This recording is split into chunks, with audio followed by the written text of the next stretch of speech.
This is the Vaterra Ascender, complete with the 1986 K5 Chevy Blazer. Now this is the ready to run edition, so it does come with a radio, but it is a Spectrum.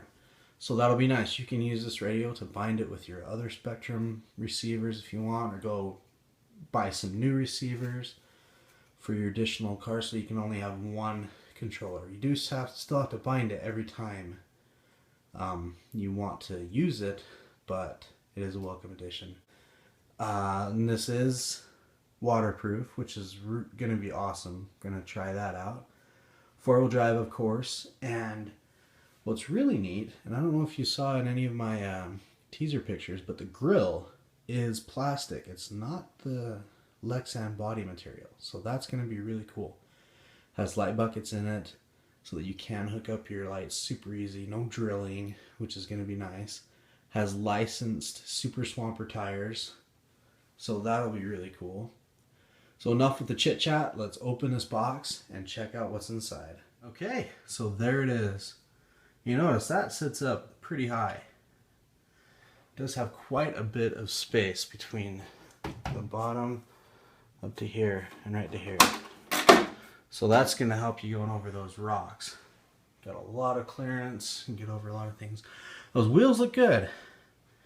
Nice chrome ones. I'm not sure what the real wheels are called in real life, but they are good looking wheels.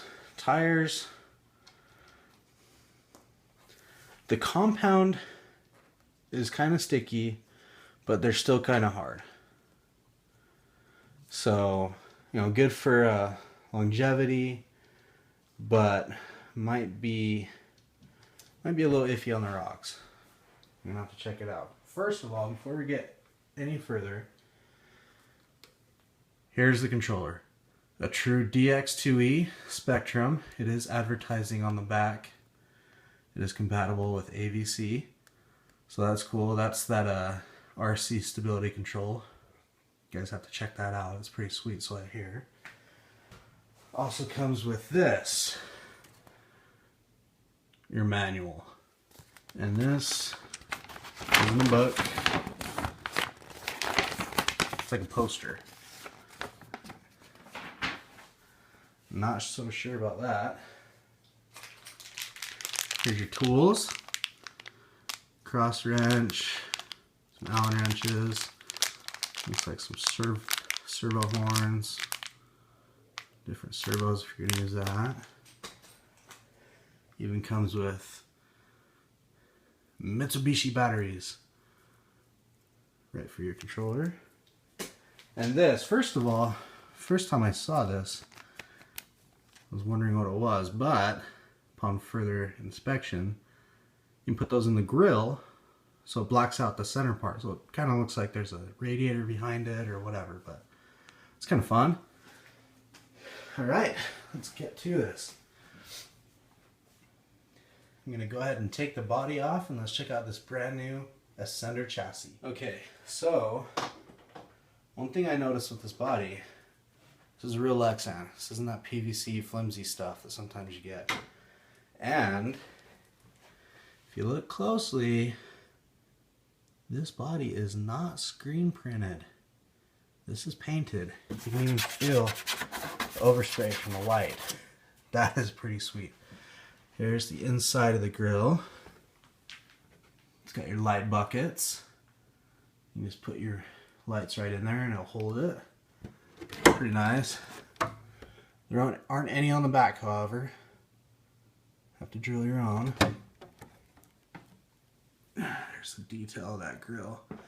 See those spaces in the grill, that's where you'd put those black stickers. Already has a Chevy bow tie sticker on there though. Nice detail work for an RTR body. Pretty sweet. Now, these bumpers are huge, which is going to be nice because it's got a big body it needs to protect on the front end. It's good. It has D-links right here, pre-installed. It's always nice. You have a Fairlead mount that's behind it's just a hole. But right here, 2 screws, you take that out and you have an area for your winch to go through. Pretty nice. See that chrome diff cover? Pretty scale looking. And there's a 3-link in the front with a panhard. That's a plus. It's really cool. And with that, you got your chassis mounted servo by Spectrum. Has a metal casing. You do have other mounting points here. Maybe mounting servos for a winch, or mounting like a RC 4-wheel drive worn winch on there. Although you won't be able to see it. Next is this. This is pretty cool. Keep that rigid so it's not going to flex under pressure. You got your plastic bodied shocks, thread so you can adjust the preload. Here's your battery. Now it is kind of an odd shaped battery holder. It's for the small 96mm shorty lipos. But there are ways you can mount a full-size battery. So that's good. You just have to play around with it a little bit. Motor, Dynamite 540 can. It's a 35 turn. So they have plenty of torque down low. Pretty good wheel speed up top. That'll be good. We got a green metal motor plate. That's going to help with heat and keeping that motor tight against it with this pinion. One thing that I think is the biggest problem causer of these RTR vehicles is the mesh between the pinion and the spur gear. You always want to open that up and check it and make sure it's tight and it's not loose. Otherwise, you're going to mash down the spur gear and you're going to be not happy with your model. That's a big deal. Also check all the screws. Make sure they're tight. Sometimes when they're making these, they overlook that and they don't tighten them, and then you have problems.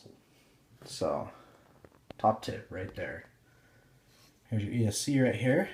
Waterproof. You got the cover on the switch. That's good. Wiring is nice and neat. It's really neat. It has these little clips that hold in the wires. Really awesome. As a back brace, here is your receiver box. Pretty cool. I like how Axial and Vaterra and RC 4-wheel drive all make their receiver boxes look like part of the real truck. This looks like a fuel cell. You put your fuel in there. Other, like the Wraith and the SAX-10s, they have a box that kind of looks like an engine. Pretty sweet.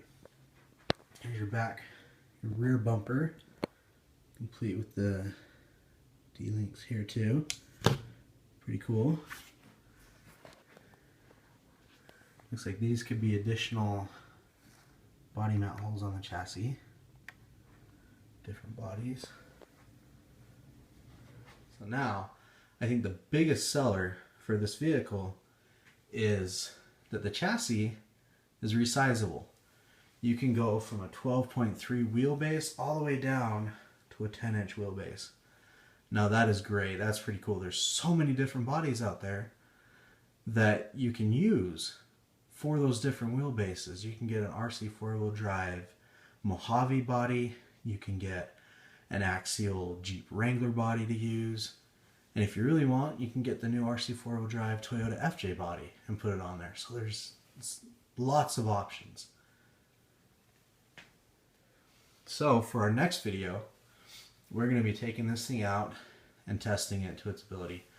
We're going to do some rock crawling, some trailing, lots of water driving. I'm going to make sure that this thing is what it says it is, completely waterproof. Now, I do have big plans for this thing. I'm going to be changing some stuff on it just to make it look a little bit better, as well as upping the performance on it. There's a couple things that I have that I can use to get this thing to perform quite a bit better. So be watching for that. Don't forget to go ahead and subscribe to our channel, KrawlZone, and stay tuned for a lot more videos.